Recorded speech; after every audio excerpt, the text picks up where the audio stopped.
What is up, boys? UFC 312 this weekend. Sean Strickland, Dricus du Plessis in the rematch, the title fight. The first one, all-out war. I expect nothing less in this spot here. However, the rest of the card is struggling. This is a pay-per-view card built more like an Apex card. Not much name value. Good matchmaking, though. They're going to see some new guys, a lot of guys off the Contender Series, road to the UFC, and they did a good job matchmaking at least where you're going to get some banger fights.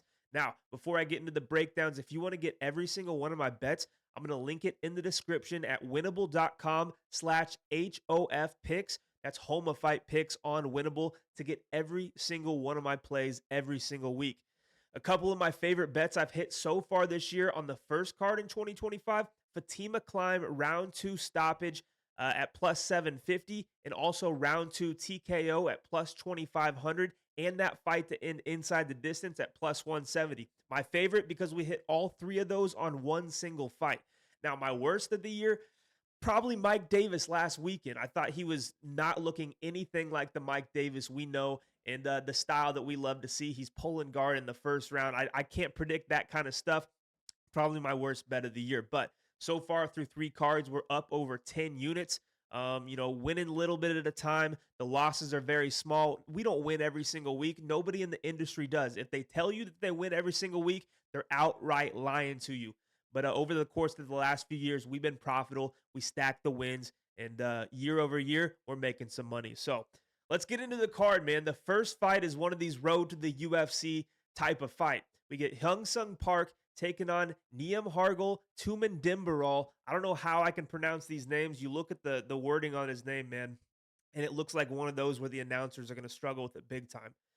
But, Tumendembural is a plus 200, plus 190 on some books right now. Underdog, I don't really see him being that big of an underdog, or I don't think he should be, at least against Park. Park's a solid fighter. I mean, to be honest, he just hasn't had the highest level of competition. I don't think any of these road to the UFC guys are necessarily great or UFC level. I mean, they had Rinya Nakamura a few weeks ago. That was supposed to be the big prospect who's come off of that series, Olympic level Japanese wrestling.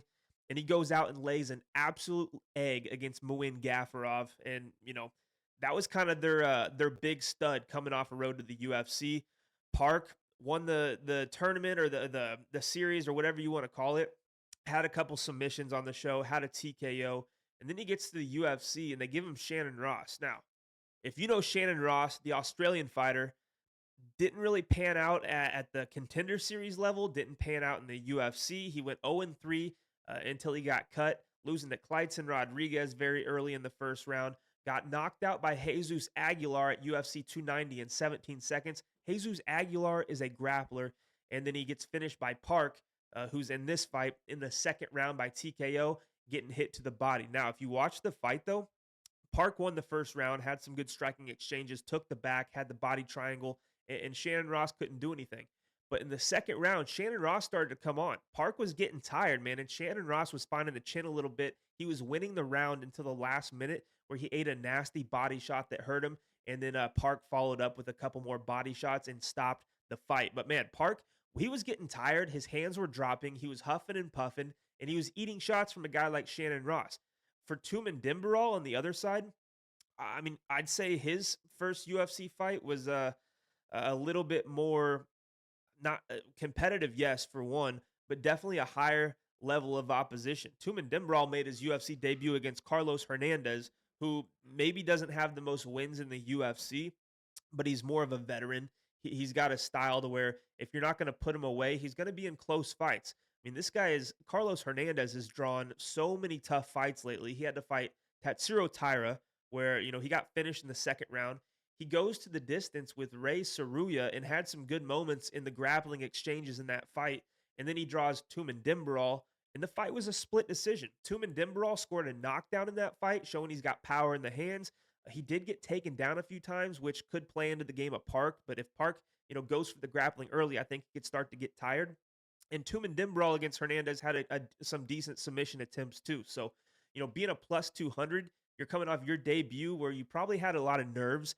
You're on the big stage now in the UFC. There's a lot of jitters, maybe an adrenaline dump, anything like that. And you go tooth and nail split decision with Carlos Hernandez. Now you're getting a guy in Park who's kind of untested. Yeah, he's technical with the striking. He looks pretty good, but he's fighting nobodies. So, yeah, man, plus 200. I think there's value on Tumendembural. I think if you're betting on this fight, this is underdog or pass. If you're looking at props, I kind of like this thing to go over. I don't know what that line is right now. I'm guessing the books probably expect it to as well. Even though both these guys are finishers, both these guys have shown some pretty good toughness too. So each one's going to be hard to finish. But for the striking, Tumendembural's long. He likes to march forward. He's more of a pressure fighter. And Park's going to sit back and try to be technical and counter and rip the body. Tumendembural, if he turns it into a dogfight, he's going to have big moments on the feet because he's got some power. But even if it goes into the grappling exchanges, he's got submissions. He's got more submission wins than knockouts or decisions on his record. So this guy can grapple too. I think he's got more paths to victory. For that reason, I think there's value here on the underdog and Niam Hargel Tumendembural. So next fight up, another fight where we're getting a debuter here, or I guess you could say first fight we're getting a debuter. Oh, hold on, I just clicked out of my screen. Oh, Keelan Salkilld taking on Anshul Jubli. Salkilld coming off Contender Series. Jubli, you know the story with him. The first Indian male fighter in UFC history. A lot of hype behind him, honestly, coming into the UFC, off road to the UFC. But he gets Jekka Sergi in his debut. Gets the second round finish. Had a couple of takedowns in the spot. As we know, Jekka Sergi's kind of first round knockout or bust. And he wasn't really finding many shots on Jubli, and Jubli was able to kind of tire him out, land big shots of his own, and eventually find the stoppage via elbows. But in Jubilee's next fight, his sophomore outing in the UFC, he's beaten Mike Breeden pillar to post in the first two rounds. Gets to round three, and Jubilee just death gas, man. Like this guy wanted out so badly. He's on his back. You know, he looks like he's not even going to be able to stand back up. And Mike Breeden ends up hitting him with the big shot, and the fight gets stopped because Jubilee was just completely done, completely gave up in that spot. You don't really like to see that against a guy like Keelan Salkilld because Salkild's pretty well rounded. He's shown, he can fight late. He is going to be a massive favorite in this spot, probably because of Jubilee's last fight. There's a little bit of recency bias there. But, I think this fight's going to be closer than a minus 550 in Salkilld and Jubilee being a massive underdog at plus 410, especially for lower level MMA, especially for a guy in Salkilld making his UFC debut. You never know how that goes. Kind of like we talked about, in the last fight. Some of these guys just get a little bit nervous, the jitters. You never know what's going on mentally. So Salkilld, though, on the Contender Series, fought Gage Young, who that was a closely lined fight. And a lot of people thought Gage Young was going to be able to, stuff the grappling and keep it even on the feet, land some big shots. But Salkilld was relentless, man. He scored 9 takedowns in the spot, outstruck him 81-64, unanimous decision, showed good technical abilities on the feet and the grappling, and the UFC liked them enough to give him a contract. Here he is making his debut in front of his home country, Australia. That he's going to have a little advantage with the crowd on his side there. I think he wins the fight against Jubilee, but am I confident he wins the fight? Am I minus 550 confident he wins the fight? Absolutely not. Jubilee is skilled. It's just that, adversity factor. Once he gets a little push comes to shove and you start losing a little bit and eating big shots, I think Jubilee has the tendency to fold. And I think Salkild's a guy who can weather storms and can use his grappling wrestling when he needs it, but can also play with it on the feet too. So, yeah, I'm going to take Salkilld. Should win the fight, but there's a lot of recency bias baked into this line, so be very, very careful. And don't be surprised if this is a tooth and nail. Big shots are landing from Jubilee, damage going to Jubilee. Don't be surprised if it gets into one of those types of fights. Next fight up, another debuter off the Contender Series, Jonathan Micallef taking on Kevin Jousset. Another recency bias spot. A lot of people are a little bit low on Kevin Jousset because of the loss to Brian Battle in France, where Kevin Jousset's kind of repping. Kevin Jousset, I think, is skilled on the feet. He's got a weird style. It just looks awkward. He's very stiff. He stands straight up and down, but he mixes things in well. He throws decent volume. He's got a good jab. He fights well off of his jab, and if he gets the leg kicks going, he can do a little bit of damage there too. The things I don't like about Kevin Jousset is I don't think he fights with a ton of urgency. Like the fight against Kiefer Crosby kind of fell into that takedown, got the neck, and found the submission in round one. Kiefer Crosby was never UFC level, is never going to be UFC level. But then he gets Song Kanan in his next fight, wins the fight easily by unanimous decision, outstrikes him by a mile. But again, it's just the significant strikes he's landing are jabs, right crosses that he's not really generating tons of torque or power with. He's kind of just throwing arm punches out there, landing good kicks. Song Kanan, though, lately has been extremely low volume. And so to see Jousset go out there and get that win, still not that impressive. Again, he looks stiff in that spot too. But where it really kills him being stiff is against a pressure fighter like he saw in his last outing against Brian Battle. Brian Battle stayed in his face, ate some shots, but kind of showed that Jousset doesn't have the most power in the world. Yeah, he was snapping Battle's head back a little bit, but Battle, right when he would get hit, he'd come right back with a couple more shots that hurt Jousset worse than he did him. So yeah, I think the pressure style is what Jousset is going to struggle with. Jousset's a good kickboxer, like I said, but he's also got a little bit of a judo background too. He can mix in those trips, takedowns, hip tosses, that kind of stuff. But man, you look at Jonathan Micallef, he's a big dude for the division. I mean, not so much, I mean, he's 6 foot tall, 77-inch reach, and just looks athletic and he's put together. Not really the most technical striker on the feet. He's never really looking to have a kickboxing, boxing type of style fight with you. I mean, if he does that against Kevin Jousset, he's going to have to rely on the power and hope he can hurt Jousset, because if he stands at ranges with him, he's going to get his leg kicked off. He's going to get jabbed up. He's going to get his nose busted up. What Micallef is going to do in this fight to have success is use his striking to kind of close the distance, get Jousset up against the cage like Brian Battle did. That's what Battle did the whole entire first round. Land a few combinations, might eat a few shots, but get into the clinch, land some knees, put him against the cage. And Kevin Jousset started to break. He started to get tired. He started to wear down. And then from there, Battle was able to just kind of tee off. I don't think Micallef's going to look to tee off as much as I think if Jousset gets tired, he's just going to take him down over and over. Look for submissions. He does have some slick submissions like we saw in the Contender Series. So yeah, man, am I confident that Kevin Jousset is going to go out here and win this fight against Micallef? I think he's the better boxer. He's the better striker. But when push comes to shove, this dude who hits hard in Micallef and can take you down and kind of grind out these wins and find submissions, it's another underdog. I think it's another spot where I think it's kind of underdog or pass. If I'm being honest, I need to see more from Jousset before I'm willing to pay this type of price on him. And for Micallef, man, I don't think he's going to make a UFC title run. I don't think he's going to go on a big win streak, but I don't really think it takes all that to beat a guy like Jousset either. And so we'll see what happens. But I think there's might be a little bit of value on this underdog as well. And fighting in front of his home country is Micallef. Both these guys have spent time down in Australia and New Zealand, so should be interesting. Next fight, another debuter. What do you know? That's 3 fights in a row. Another debuter off the Contender Series, but this one's a little bit different. Cody Steele has got a little bit of hype. Cody Steele has got some skills, and he's fighting Rongzhu. The biggest difference, I gotta take a drink of some Diet Coke. Might throw in a little chew too, a little dip. But the the biggest difference here between these two guys is going to be experience. Cody Steele is 7-0. He's got a grappling background. He enters into a lot of grappling tournaments. If you go look at his record on Tapology, the guy has grappled with some pretty big names and some good grapplers. He's got a lot of losses in grappling, but I think he's doing those tournaments and those competitions and matches to hone in on his skills, to get better. The guy is a good wrestler. Now he's trying to get better at jiu-jitsu. Even though he's technically, I guess he's a black belt, but he's getting better. He's working hard at that, maybe making that his primary type of style or game. But on the feet, even though he's not the most technical and he's a little green with the striking, he holds some power. He's a strong dude.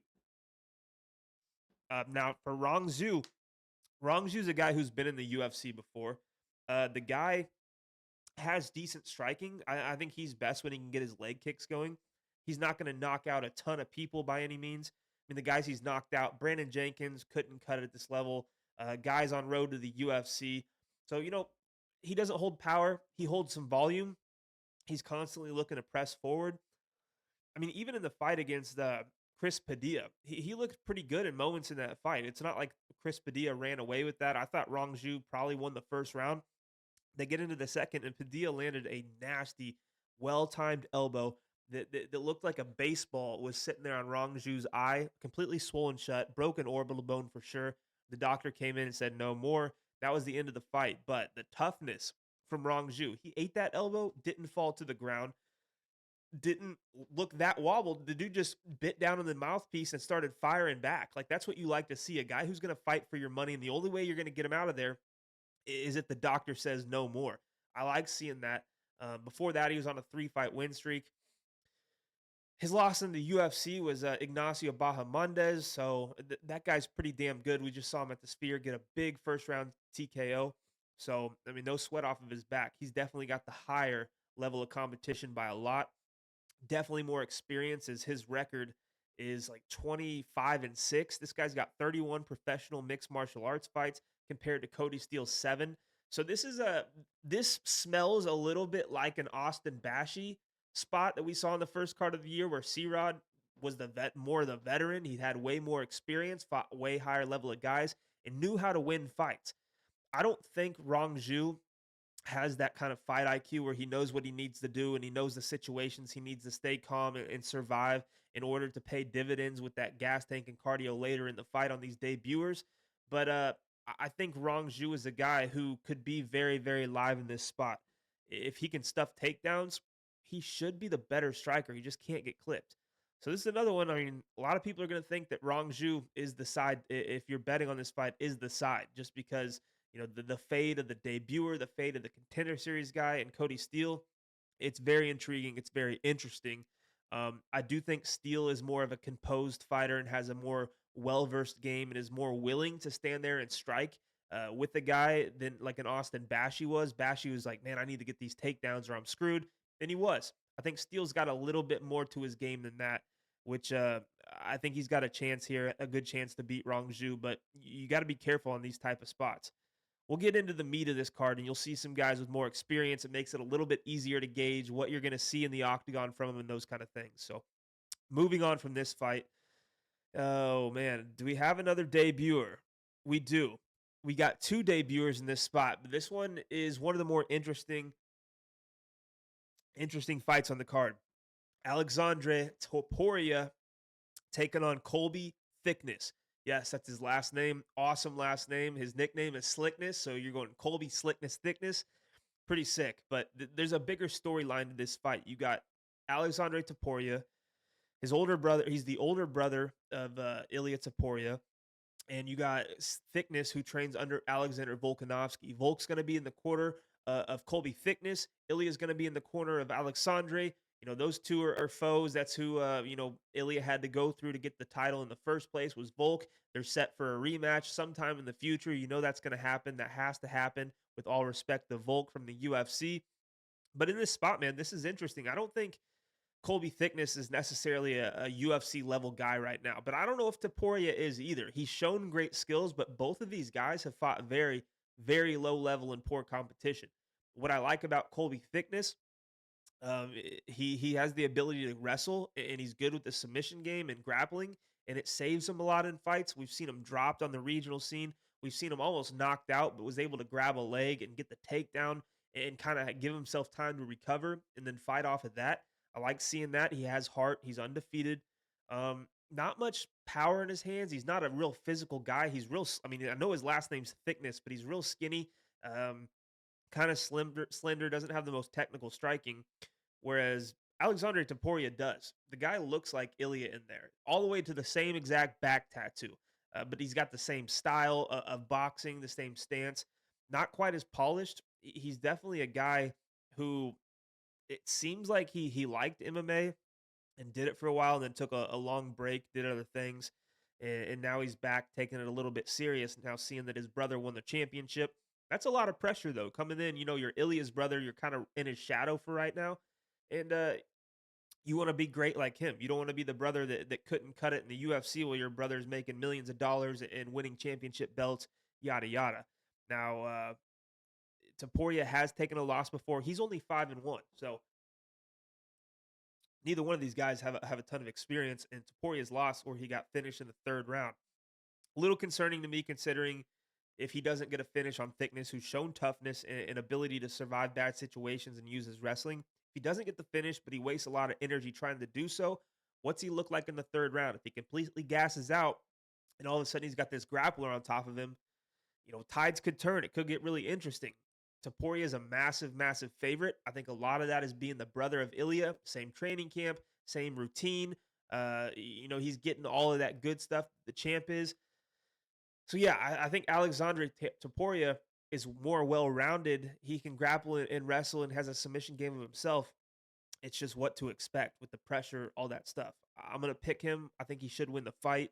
But this is a spot where you got to watch these guys and just see what they've got before you go put your hard-earned money on a spot like this or a fight like this for that matter. That's all I'm gonna say about that. Uh, Look out for the storyline starting this weekend with Volk and Ilya. They're gonna be around each other. You're gonna see videos, all that stuff. Gonna be fun in that aspect. Next fight, Kong Wang already coming back. She's fighting Bruna Brazil here. Both these girls have a couple of UFC fights now. Kong Wang came into the UFC and completely starched Victoria Leonardo with a sorry, right cross is what Tapology is saying, but it was nasty. She holds a ton of power. She's got good kickboxing. Her claim to fame is having a win over Valentina Shevchenko in kickboxing back in 2015. It's a long time ago. That's 10 years ago. I don't know really how much weight that holds, but I think that's the reason you're seeing her as a big favorite in some of these spots. I mean, she does have power. We've seen that before, like we saw against Victoria Leonardo, but Leonardo, a lot of girls beat her. She's not the best fighter in the world. She just won an Invicta. Before that, she's losing by knockout to Kong Wang. She's losing by stoppage to Natalia Silva. Melissa Gatto beat her. I guess that was a doctor stoppage, though, broken arm. Manon Farrow beat her, standing TKO. So yeah, she's getting finished. Aaron Blanchfield has a head kick knockout over her in Invicta. So Victoria Leonardo's no stranger to getting knocked out, and Kong Wang does hold power and some good technical striking. So it wasn't really a surprise to see her win that fight. She comes up against Gabriela Fernandez. Gabriela Fernandez is a good kickboxer, is big for the division, has some power herself. And Kong Wang's winning the fight and just eats a nasty shot, gets hurt, gets dropped. And Gabriela Fernandez, the kickboxer, jumps on the neck and finds the submission. Now, Gabriela is from Brazil. She's trained jiu-jitsu for a long time. It's not that she's bad. It's just not really her base. It's not how she goes out there and fights. She's more of an opportunistic submission girl. Like she'll grab the neck if it's there, but she's not looking for it. That wasn't a great look considering Kong Wang closed that fight as over a minus 1,000 favorite. Now, coming off of that bad loss, she's another minus 500 against Bruna Brazil. Now, Bruna Brazil is not something to phone home about. She's never going to be a UFC champion or at that level. But, she's coming off of a big, big win over Molly McCann, where she was a big underdog in that spot. She got the decision win after hurting Molly to the body, landed 3 takedowns. This is important. Landed 3 takedowns against Molly in that spot and looked pretty good. The gas tank held up. She was able to beat a girl who has a ton of UFC experience, has some big knockouts over some good fighters. So that was a good win for Bruna. I think that gives her a little bit more confidence, a little momentum heading into this fight.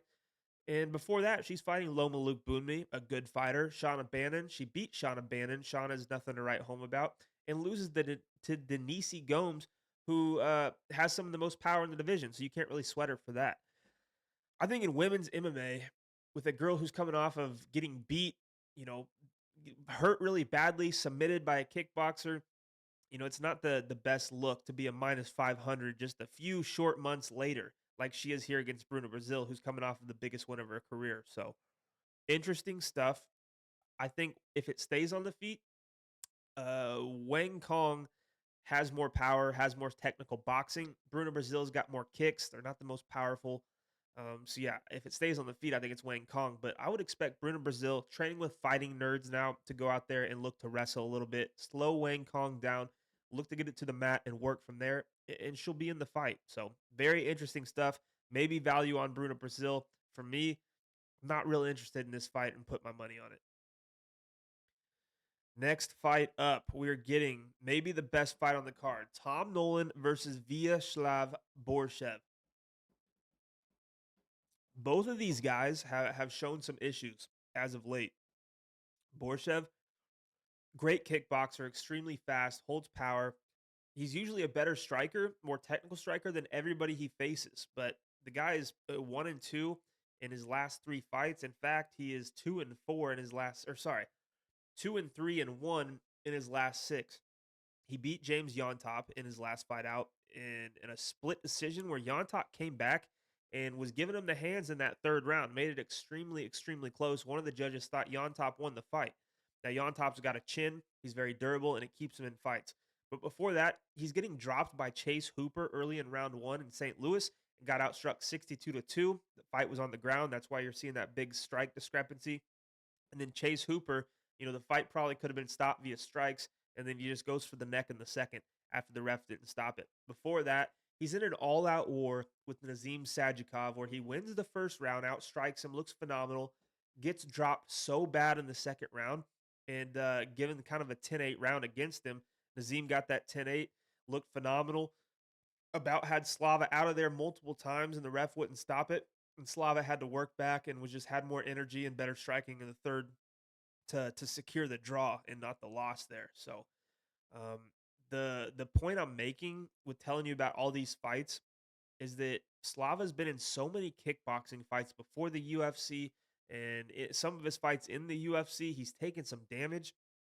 I just don't know how much longer his chin's gonna hold up. It's not like he's a super young dude who's new to the game. Like this guy's been taking damage for a long, long time.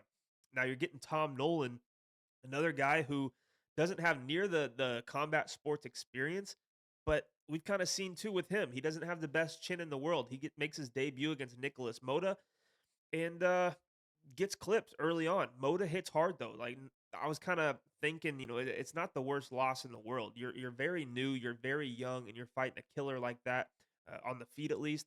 You take a knockout loss there, you live, you learn, you come back stronger. Fights Victor Martinez in the next fight, gets dropped by Victor Martinez badly again. Doesn't show the best chin. Victor Martinez was way outclassed in that spot, and still Tom Nolan found a way to get chinned a little bit. Tom had to survive a few moments and got right back up and found the knockout of himself with a knee to the body. Then he gets Alex Reyes, doesn't put him out, outstrikes him, gets taken down a few times, but comfortably wins that fight. Going up against Borshchev, Tom Nolan is going to have to mind his P's and Q's, especially early. But the thing I like about Tom Nolan is that he's 6'3" at lightweight. That ties Jalen Turner as probably tallest guy in the division. He is a very good striker himself. He's explosive. He has a nice step in knee where he throws his left hand off of that, which I think could play a big part. If he can find this chin of Slava, he has as good of a chance to knock out Slava Claus as Slava Claus has a chance to knock out him. Now, on the ground, that's been Slava Claus's glaring hole his entire career. Guys take him down so easy. A gust of wind, this dude's on his back. Tom Nolan hasn't really shown it, but the time when he got hurt against Victor Martinez, he had to go for triangles. He was trying to set stuff up off of his back. Shows that he's got the knowledge with the jiu-jitsu. I like to see that. Maybe that's a path he can take in this spot against Slava. But ultimately, this is a tough one to predict just because both guys are so volatile and their chins aren't the best, and they both have power and good striking that either one of these guys can find that chin and get their hand raised. I do think for an underdog here, Tom Nolan has more paths to victory. I think his cardio is good, his length, his youth, and on the ground, I think he's going to have a better game than Slava because most people do. So Tom Nolan's another underdog you got to look at. But if you can get a good price on under 2.5 rounds, fight ends inside 2 rounds, I think that's the way to go because these guys are glass cannons, man. They hit hard, they're good strikers, but they get dropped so many times. Next fight we're gonna get. Oh man, we're getting into some better fights, but still not great. This is one of the better ones. Before we get to the last two title fights, Jack Jenkins, Gabriel Santos. Jack Jenkins, sizable underdog here. Not too surprising considering he's kind of not he hasn't been a disappointment because he's winning fights still. It's just I think people expect more out of him at times. He goes in there against Herbert Burns, who Herbert Burns is dangerous like in the first minute or two. But after that, he kind of looks for the way out. He looks for the door, and it took Jack Jenkins till the third round to find that finish. Jack landed two knockdowns, outstruck him comfortably. and ended up, yeah, he got the finish, but he just didn't show that sense of urgency that I want to see with him. Jenkins is known for his leg kicks. This guy broke like 3 or 4 opponents' legs in a row. He throws them pretty hard. He's very good with them, and if he gets those going, it really makes it tough for his opponents to win the fight because fighting on one leg against the guy who's just going to keep going to it, and if you got to switch stances, he's going to kick the other one. Makes it tough. For Jack Jenkins, he came into the UFC and fought Don Shainis, wins a decision comfortably, landed 4 takedowns, 80 something significant strikes. But again, that sense of urgency, that killer instinct, it just really wasn't there. You ought to be going out there and finishing Don Shainis, especially with the hype that Jack had coming into that fight. Now, his second fight against Jamal Immers, extremely close fight. Most people thought Jamal won the fight, and they give it to Jack Jenkins via split decision. And then, the next fight, he breaks his arm or dislocates it or whatever happens against Chepe Mariscal, where he's outstriking him. Um, Close fight, though. Going up against the guy like Gabriel Santos is tricky because if you want to stand and strike with him, you got to mind your P's and Q's because Gabriel Santos is he'll give you all you want on the feet. The guy is good with the striking. He's explosive. He throws kicks. He's got power. Um, but he can also wrestle and grapple a little bit too. The guy lands 3.5 takedowns per fight, 52% accuracy, has an 85% takedown defense so far in the organization. So if Jack wants to switch to the wrestling because he's getting pieced up on the feet, it's not going to be real easy to take Gabriel Santos down. I like Santos's volume. Um, my big fault with Santos is that striking defense. I mean, his striking defense is only 47%. That's relatively low, on the lower side at least. So far in the UFC, he fought Leron Murphy in his debut. Sometimes these guys in their debuts just kind of outperform. Or they perform way better than people expect. And he goes to a split decision. Most people, including myself, thought he should probably win the fight. He scored 5 takedowns against Leron Murphy, 70 significant strikes, but they give it to Murphy. Next fight is David Onama. He's looking good. He gets caught in the second round, lands a few takedowns in the fight, and in his next fight against Yi Zha, just completely dominates to a decision. 2 takedowns, 76-41 was the strike count. Lands a knockdown on Yi Zha. Shows a very well-rounded game. But the theme with Santos, he lands takedowns in every single fight. He's going to mix in a full mixed martial arts style. Like he's not just a striker or a jiu-jitsu guy. This guy's well-rounded. Jack's going to have his hands full. For Jack Jenkins, if he wants to win the fight, he's got to land 4 or 5 big calf kicks in the first round to slow Gabriel Santos down. And then maybe, Jack does have power. He has good volume as well. He's got to use all of that to hope to get his hand raised at the end. It is interesting to see that Jack has a way, way better striking defense and very, very similar output. If it stays on the feet, maybe Jack is going to do the more damage. He's in front of his home crowd. He's a big stud over there. Maybe that sways the judges a little bit. He's a big underdog. Maybe this is another underdog you look at. I think it is dog or pass in the situation. Maybe leaning more towards a pass because Gabriel Santos, does he deserve to be this big of a favorite? Maybe not. It might be close. But he is he's minus 238 right now. I'd cap him more at a minus 150 to 175. I mean, he's 1-2 in the UFC. Jack Jenkins has more fights than him. He's got more wins than him. He's better defensively than him and has the power and leg kicks to go along with it. So, yeah, interesting spot for me. It should be a fun one while it lasts. Dog or pass, though, at the end of the day. Next fight we're getting, this one's a good one as well. Jake Matthews is taking on Francisco Prado. Now, I see Prado is a lot of people's underdog pick this week. I've seen it all online. Everybody's loving it. And I think he's a dog that, or for if you're going to be betting on underdogs, he's the type you want. A guy who's tough, durable as all hell. You got to hit him with a baseball bat to get this dude out of there. He's going to march forward and keep fighting no matter what. And he has a lot of power.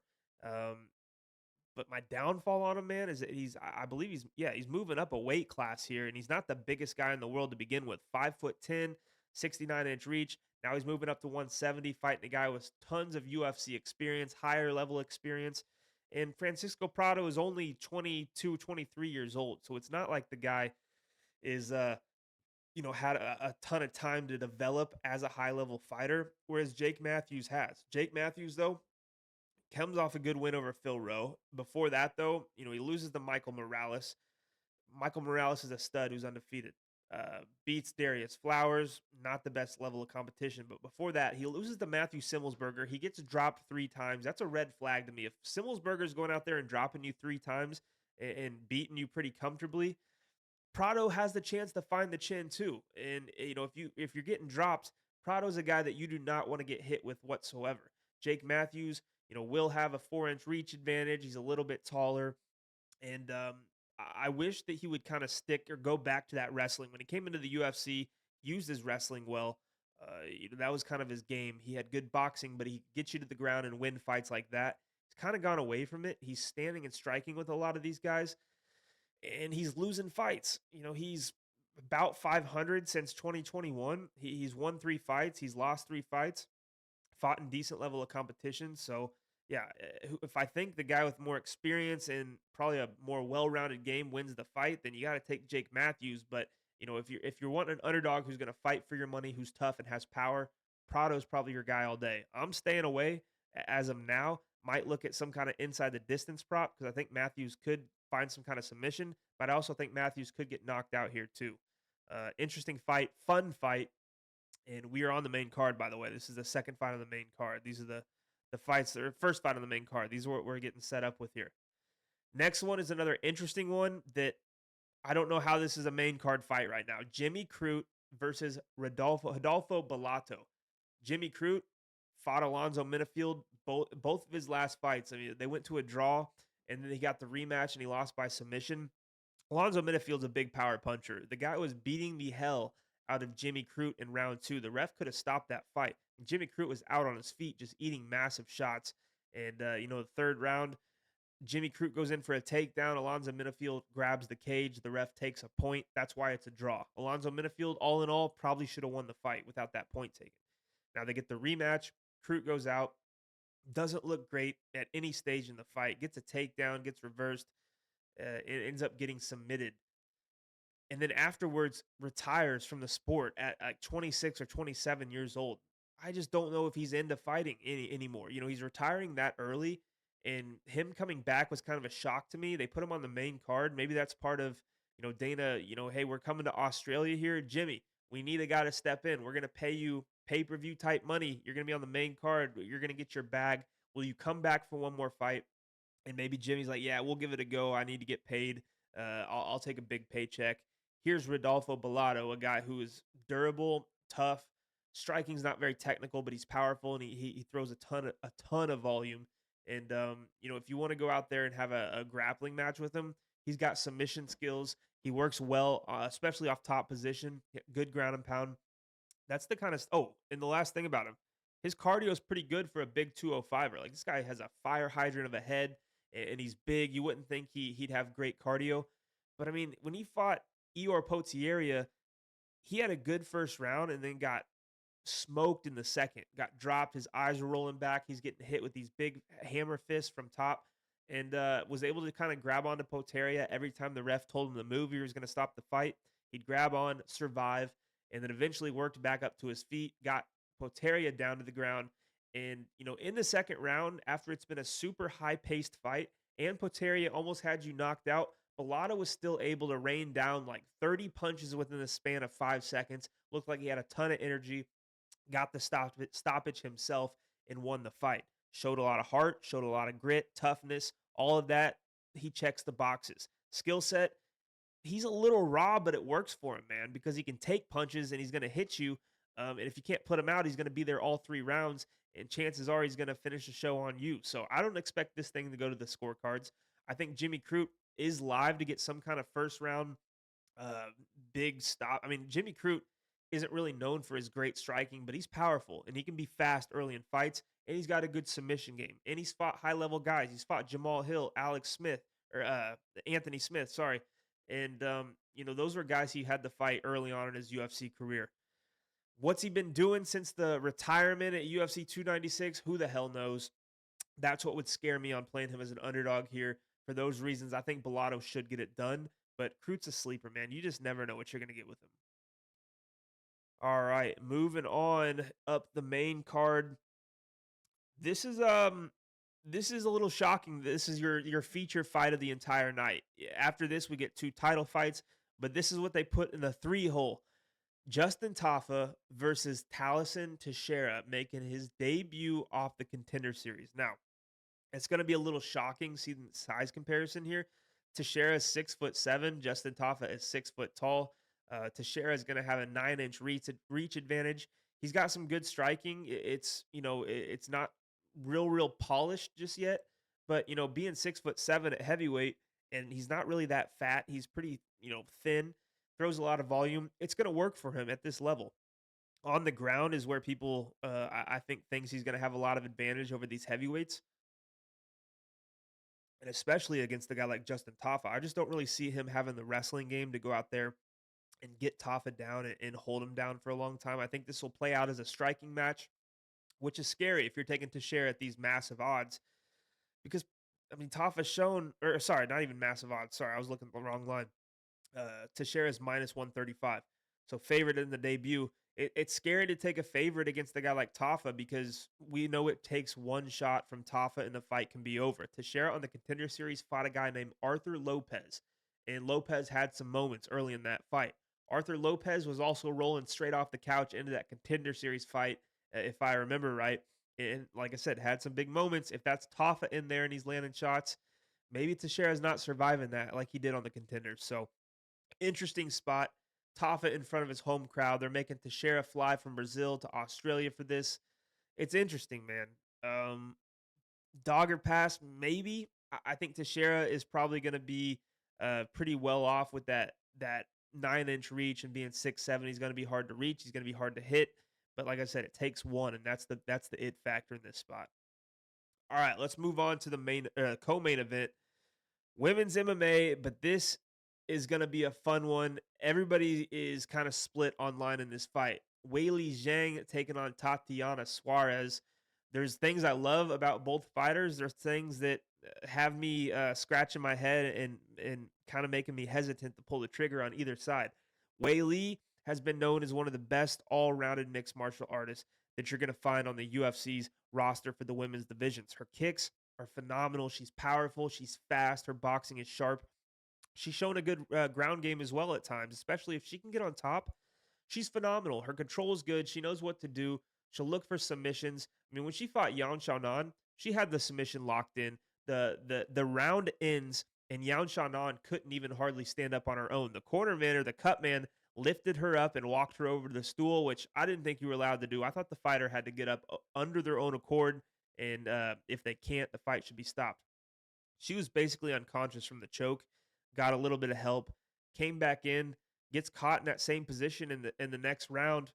And, Weili almost stopped the fight twice. One by that submission in the first, and then strikes in the next round. Wasted a ton of energy, didn't get the finish, and then Yan Xiaonan was able to come back and make it a super close fight. Weili ends up getting her hand raised, and the rest is history. Now we're here against Suarez. The next thing that I'm questioning about Weili is she's been at this level for a long time. She's not old right now. She's, let's see, 35 years old, women's MMA. That's not terrible. But she's shown in the past that she gets taken down a little bit. She got taken down by Rose Namajunas late in their second fight rematch that she lost, by the way. She's been taken down other times. She's been caught in bad situations, like against Amanda Lemos, had these nasty chokes almost locked in when Weili was on top. So, she's susceptible to spots like that. We saw against Yan Xiaonan, like I just talked about, she slowed down drastically. She was exhausted. She was getting hit badly in that spot, even taken down, after all that 3 times against Yan Xiaonan, who's a striker. It kind of, before I get into that, look at her wins. I mean, Lemos, that's a great win. Yan Xiaonan, you're lucky you squeaked past her. But before that, Carla Esparza, end of her career. Joanna Jędrzejczyk, retirement fight. Loses the Rose Namajunas before that. Loses the Rose before that by head kick. And before that is an all-out war against Joanna Jędrzejczyk. Maybe the damage is going to catch up with her here. I mean, Tatiana is not the most polished striker, but she's big and she hits hard, throws good kicks. Where I'm going to be interested to see is the grappling, obviously. Tatiana is a girl who people had extremely high hopes for. She just, was injured for a while, had a lot of time off, has not been active whatsoever. Finally in 2023, she fights twice. That was her first fight since 2019. She fights Montana De La Rosa, gets the second round sub, but Montana was holding her own in that spot until the submission. And then she fights Jessica Andrade. It's a competitive fight. The strikes all go to Suarez. She won 23-11 in significant strikes, gets 3 takedowns, finally finds a nasty guillotine. That's her choke. That's what she likes. I think she's going to be able to wrestle Weili Zhang here a little bit. And I think it's time that the title changes hands. Tatiana Suarez has never lost. She's 10-0. I mean, Weili 25-3. That's an amazing record. It looks great. That's a lot of damage. That's a lot of fights. And now you're getting this young, hungry girl who's never touched gold against a girl who's been defending the belt for a while, been in a lot of title fights. Sometimes it's hard to stay interested and you overlook opponents and you get caught here and there.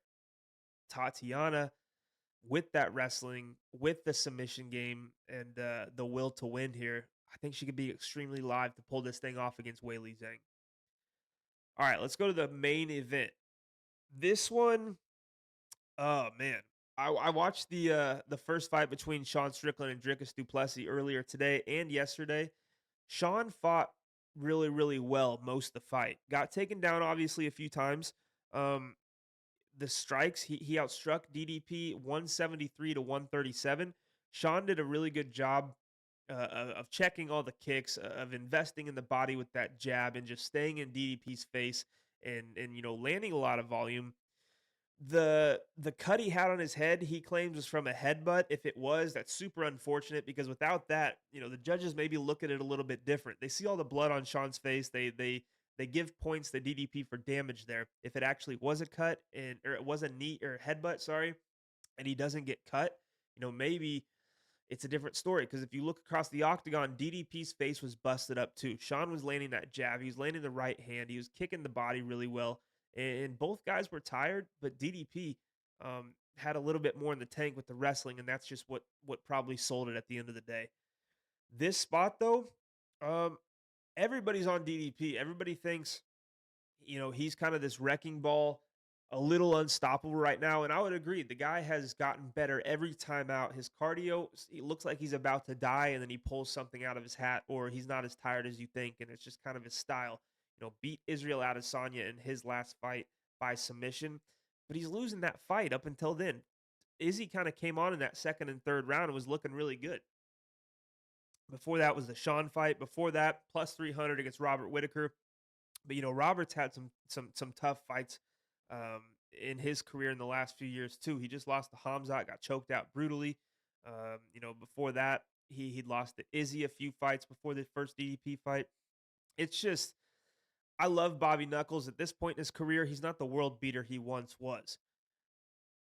Oh man, it's hard to make a pick in this spot because my my head is telling me that DDP has the tools to beat a Sean Strickland style because he can mix in the wrestling and he can invest in the body because Sean is phenomenal with that boxing and that Philly shell, but he kind of leaves the legs open a little bit. If guys can invest in that, they have a better shot. If you can try to slow Sean down in any way possible, whether it's the leg kicks or the body shots, that's your best chance to win. But with everybody being on DDP, counting Sean Strickland out, I mean, Sean hasn't really done anything wrong as of recent to be, this big of an underdog after going tooth and nail split decision fight with DDP in the first one. So, I mean, Sean's beaten Izzy. Avus Magomedov just put a clinic on. Nazardine Imavov, who we just saw knock out Izzy, who's knocking on the door of a title. Sean handily beat him over the course of 5 rounds and then beat Paulo Costa easily. Well, it was a split decision, but Sean clearly won that fight in his last fight too. So I think Sean's being a little overlooked here. I think DDP, it's definitely his time. He's getting better and better. We know what to expect with Sean. He's kind of a finished fighter at this point. But I wouldn't count out Strickland, man. He's got a phenomenal team with him. Eric Nixick, Extreme Couture. He's been with them forever. He's super comfortable, dialed in. So yeah, don't be surprised if Sean makes this another super close split decision type of fight. And he's got good luck fighting down in Australia, like he did against Izzy at UFC 293. So It's hard to make a pick. Value, probably Sean Strickland. DDP, tough to bet against. I'll just say that. I don't think a Sean Strickland bet is the way to go, just because it feels like it might be a value bet, but one that's probably going to lose. But it's going to be close, so we'll see. We'll see what I get to at the end of the week. That's the breakdown. Again, great two last fights on the card. Other than that, this is an Apex card. I'm super surprised this is what they came up with for Australia. There's a lot of Australian fighters on the card, and I'm sure the home crowd will be happy with that. But yeah, man, good matchups, not much name value, but I have a feeling these cards are kind of the sleeper cards, so you never know what you're gonna get. We'll see you in the next video. We're breaking down next week's card. I'm going to be in Florida this week. I'm taking my kids and my wife to Disney World. So we'll be flying in right when these fights are starting. So you can expect some content maybe late Saturday night from the hotel room. But I'm not going to be as active on socials Saturday during the day leading up to the fight as I would be. Appreciate you guys tuning in. Hit the subscribe button. Drop a like and comment if you would. Help get these videos out there. I'm new to this YouTube journey. Started in 2025, just a few weeks ago. I'm loving it. You got the new microphone, as you might notice, the new camera. We're rocking with it. Again, appreciate you guys being here. Let's make some money this week. All of my bets are on winnable.com/HOF picks. That's Home of Fight Picks. The link is going to be in the description. All social medias at the Parlay MMA. We'll catch you guys in the very next video, probably coming around next Wednesday to Thursday.